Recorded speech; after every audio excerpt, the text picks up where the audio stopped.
everyone. In this video, we are going to learn the classification of second order linear partial differential equation, which is categorized into three types, that is elliptic, parabolic and hyperbolic.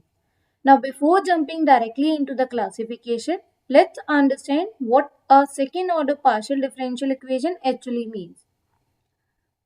A general form of second order partial differential equation is written as this, where u is a dependent variable, x, y are the independent variable, and these coefficients are basically constant or function of x and y, that is independent variables. Now, why it is called as a second order? Because the highest order of derivative involved here it is 2. Either we can take with respect to x or with respect to y, or we can take mixed, but maximum up to the second order only. Now, based on this equation, we can classify second order partial differential equation into three types. For the classification, we need a three coefficients, that is a, b, c, not d, e, f. It means we just need the coefficient of the second order derivatives. Now what we have to do then calculate the discriminant, that is b square minus 4ac. This is exactly similar to what we do in the quadratic equation. Based on this value, if this value is greater than 0, it is called as a hyperbolic PDE. If it is equal to 0, we call it as a parabolic partial differential equation. If it is less than 0, it is called as a elliptic partial differential equation. Moreover, if we say that b square minus 4ac is greater than or is equal to 0 under certain conditions, then we call it as hyperbolic or parabolic, or we can also call it as never elliptic PDE. And if b square minus 4ac is less than or is equal to 0, we call it as never hyperbolic, because it can be parabolic or the elliptic.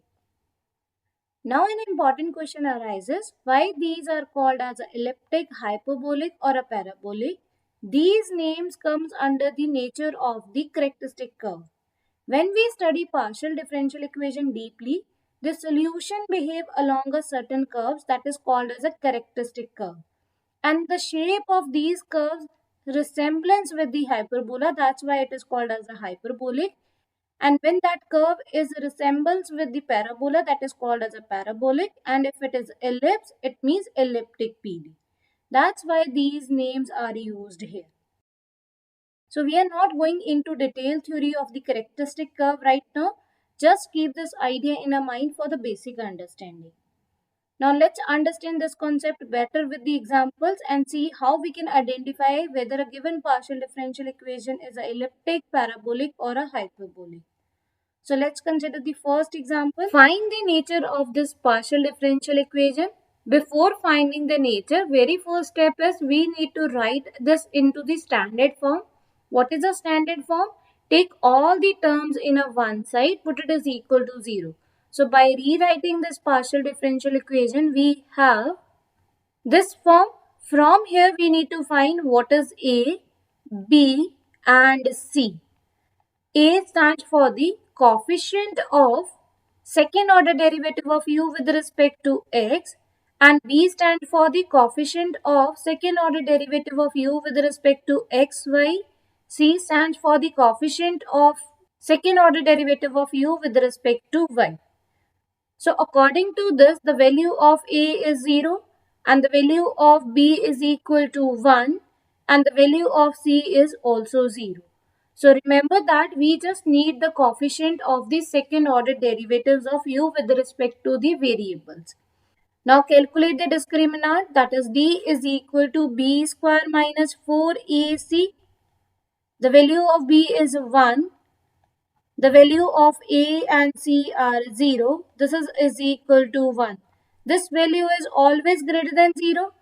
If discriminant is greater than 0, it means the nature of this PDE is hyperbolic. Let's consider the next example. According to this example, what is the value of A? That is the coefficient of second order derivative with respect to x, and in this case it is 1. And what is the coefficient of second order derivative with respect to xy? that is equal to 2, and the coefficient of second order derivative with respect to y is equal to 1. Now calculate b square minus 4 of AC, that is equal to b square is 4 minus 4 into a into c, that is equal to 4 minus 4, that is equal to 0. So now what is the nature of this partial differential equation? That is the parabolic. Let's consider another example. Again, find the nature of this partial differential equation. Very first, write in a standard form. Take all these terms on the left side and we have second order derivative of u with respect to x plus 3 times of second order derivative of u with respect to y minus first order derivative of u with respect to x is equal to 0.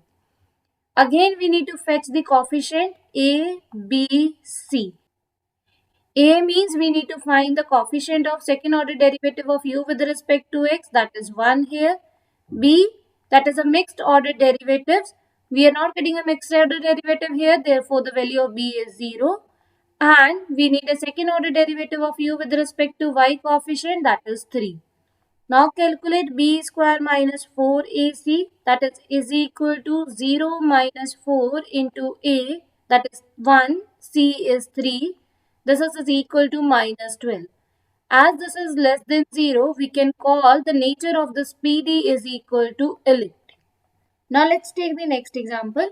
Here we need to find in which region this PD acts as the hyperbolic, elliptic and parabolic. So very first step is we will compare this equation with the standard form. So if we write the simplified standard form, we have a times of second order derivative of u with respect to x plus b times of second order derivative of u with respect to xy plus c times of second order derivative of u with respect to y is equal to 0.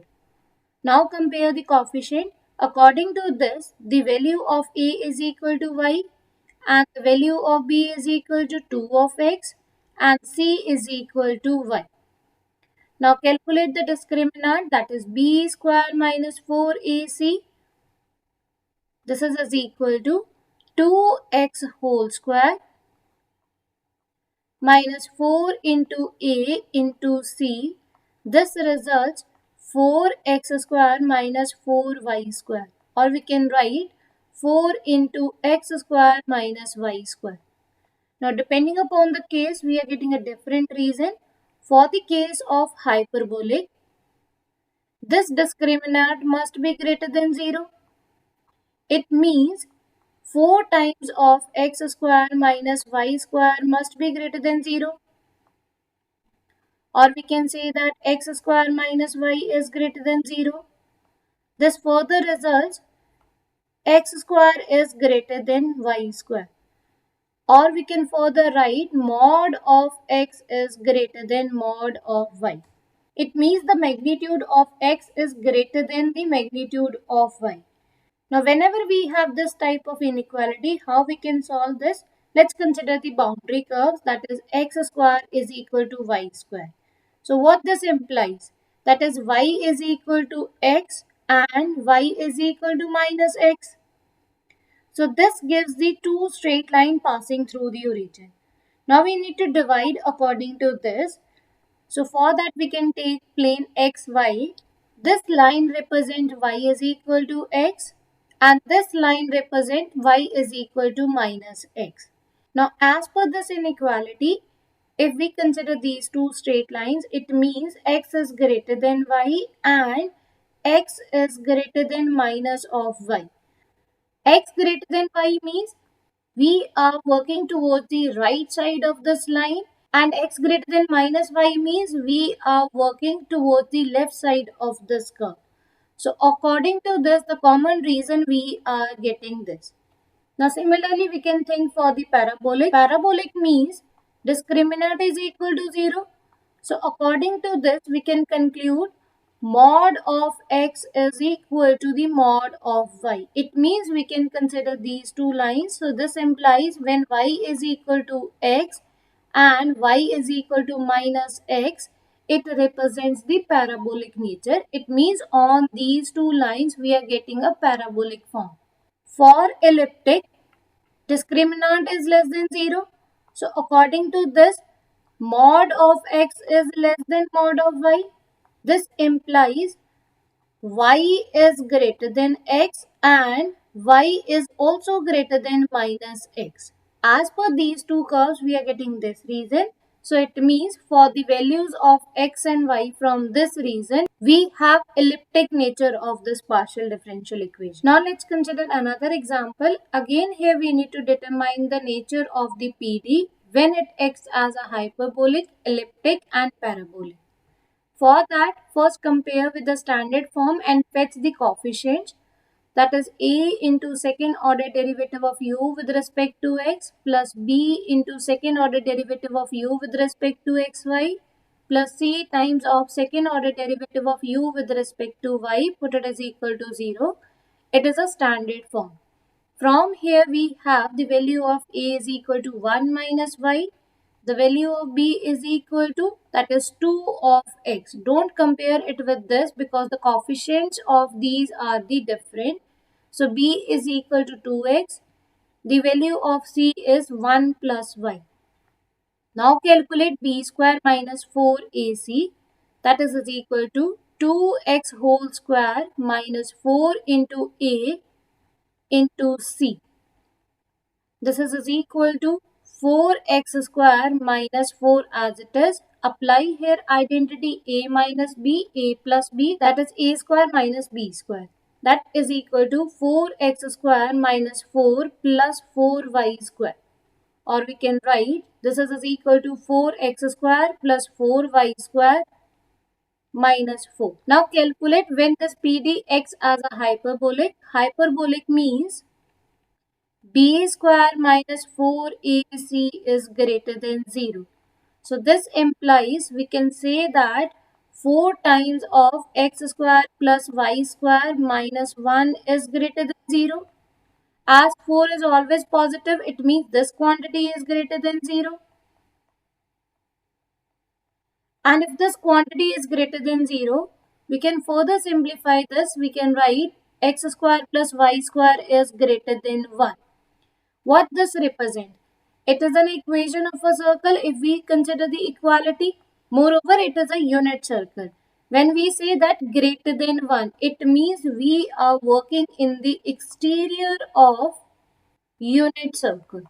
Now the PD acts as a parabolic when b square minus 4ac is equal to 0. Ultimately, we are getting this quantity. So here the sign is changed in terms of equality. So this represents the boundary of the unit circle. Now when this PD acts as the elliptic, when b square minus 4ac is less than 0, it means x square plus y square is less than 1. So in this case, the reason is representing the interior of the unit circle. So based on the problems, we can identify whether the given PD is hyperbolic, elliptic or a parabolic. And if the statement is containing independent variables, then with the help of that, we can determine under what reason the PD acts as a hyperbolic, elliptic and parabolic.